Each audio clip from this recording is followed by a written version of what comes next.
मानव जो दिन रात मेहनत करके थोड़े पैसे कमाता था और फिर उन्हीं पैसों से अपने किराए को देता था और अपना खर्च चलाता था। कॉलेज में फटीचर के नाम से मशहूर मानव को कॉलेज की सबसे फेमस और सबसे सुंदर लड़की मधु से प्यार था। सारे लड़के और लड़कियां मानव का मजाक उड़ाते रहते थे और उसे तरह तरह से परेशान करते थे। आखिर कैसे बना मानव एक सीक्रेट से जान के लिए चैनल को सब्सक्राइब करें और कमेंट करें और लाइक जरूर करें। Episode 1 super platinum card and amount of trillions. Delhi शहर। एक आदमी जो नीले रंग के शूट बूट को पहने हुए था और वो दिल्ली शहर के सबसे जाने माने बैंक के सामने खड़ा था। उस आदमी को देखकर हर कोई अपना सर नीचे कर लेता था। उस आदमी की नजरें जिस साइड भी घूम जाती थी उधर खड़े लोगों के रोंगटे खड़े जाते थे। लगभग 32-35 साल का वो आदमी काफी हैंडसम और अमीर था। वो आदमी अपनी रोल्स रॉयस से नीचे उतरा और स्टाइल में उसने अपने आंखों पर ब्लैक गोगल्स चढ़ा लिए और चलते हुए बैंक के अंदर चला गया। जैसे ही वो आदमी अंदर गया, बैंक की एक फीमेल स्टाफ ने जल्दी से आकर उसका स्वागत किया। वो उस आदमी को ग्रीट करते हुए बोली, गुड मॉर्निंग सर, आपको यहाँ आने की क्या जरूरत थी, आप हमें बुलवा लिया होता।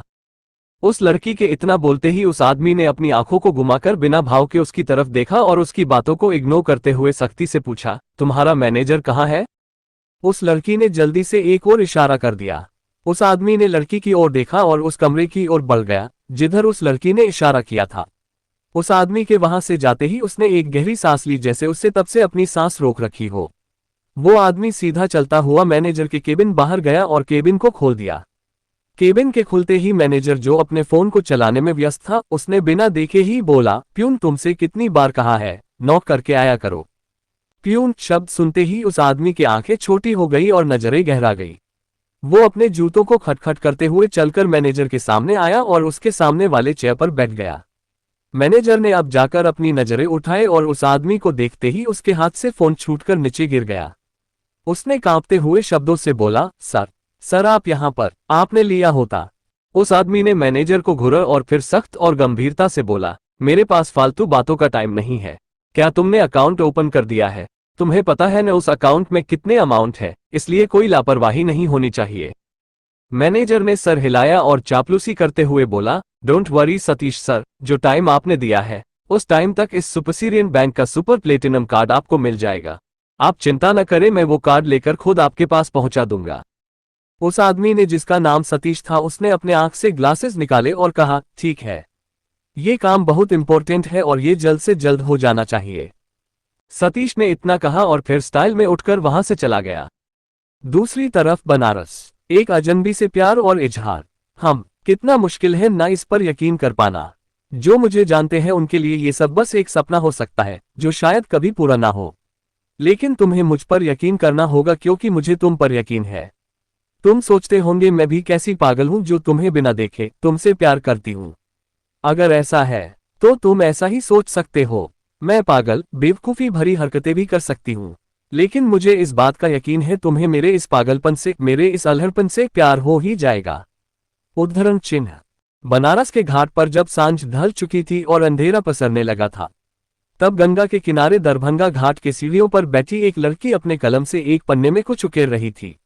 उसने पीले रंग के अनारकली पर लाल दुपट्टा डाल रखा था। उसके खुले बाल नदियों की लहरों की तरह हवा में लहरा रहे थे। वो रह रहकर उन बालों को अपने कान के ओट में फंसाने की कोशिश कर रही थी।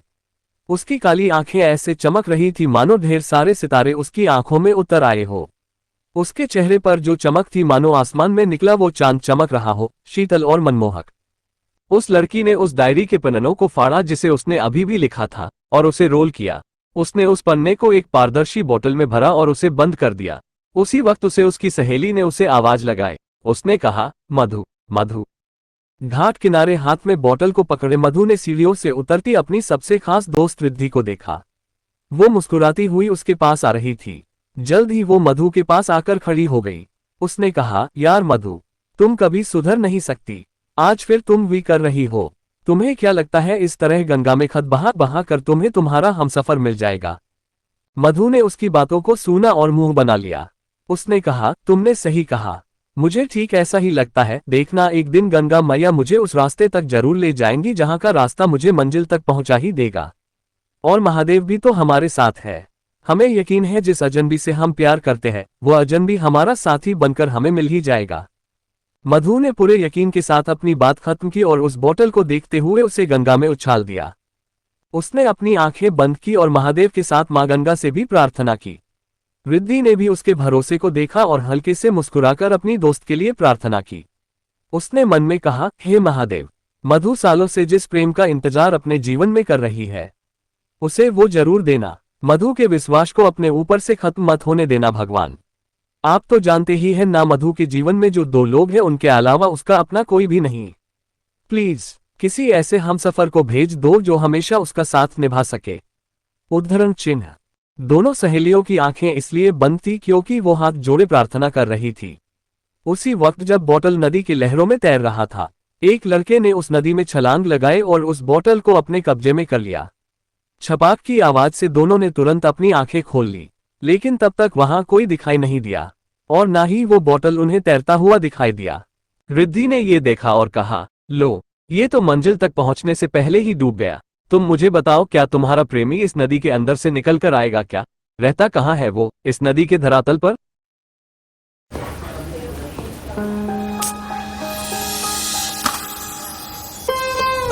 मैम, क्या करूं? क्या तुम्हारा प्रेमी इस नदी के अंदर से निकल कर आएगा क्या? रहता कहाँ है वो, इस नदी के धरातल पर? वो चिढ़ गई और अपनी बात जारी रखी। उसने कहा, जब भी तुम उस बोतल को नदी में डालती हो वो डूब जाता है। वो खत किसी तक नहीं पहुंचता।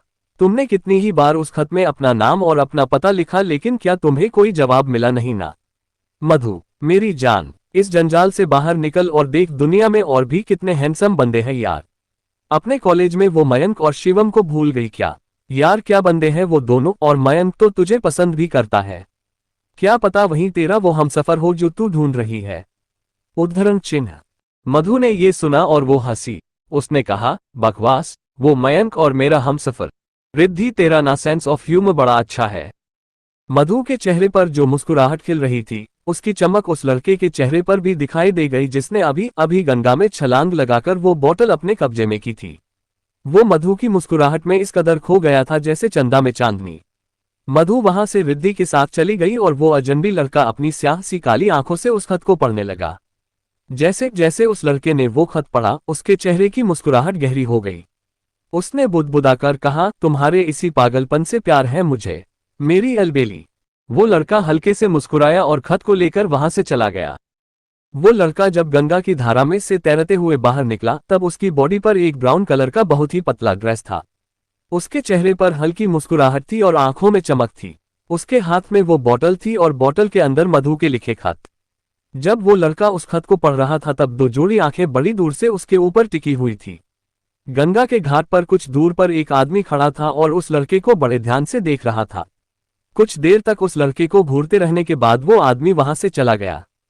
वहीं दूसरी ओर मधु उर्फ मधुरिका शर्मा जब अपने घर पहुंची, तब रिद्धि ने कहा, जा जा, अभी अंदर तेरा ही स्वागत होने वाला है। क्यों जाती है तू इतने शाम को घर से बाहर? अब जा, जब आंटी तेरा स्वागत गुस्से से करेगी। रिद्धि ने चिढ़ते हुए कहा, क्योंकि वो जानती थी अभी कुछ ही देर में शर्मा निवास में तांडव होने वाला था। मधु ने रिद्धि को घूरा और उसे जाने दिया। उसने कहा, बकवास बंद कर और जा यहां से। रिद्धि ने कहा, हाँ हाँ ठीक है। मधु ने अपनी प्यारी सखी को मुंह बनाते देखा और वो मुस्कुरा दी। रिद्धि के जाने के बाद मधु ने अपना कदम शर्मा मैंशन की ओर बढ़ाया। उसने अपने धीरे कदमों को दरवाजे की ओर रखा और हौले से मैंशन के दरवाजे को खोला। उसने झांक कर देखा, वहां कोई भी नहीं था। उसने एक सांस ली और कहा, हे महादेव, बचा लिया आपने। उद्धरण चिन्ह। अपने बच जाने की खुशी में खुश होते हुए मधु सीढ़ियों की तरफ बढ़ी और तभी उसने एक भारी और गंभीर आवाज सुनी, जिसने उसका नाम पुकारा, मधु। मधु के कदम सीधी चढ़ने से पहले ही रुक गए।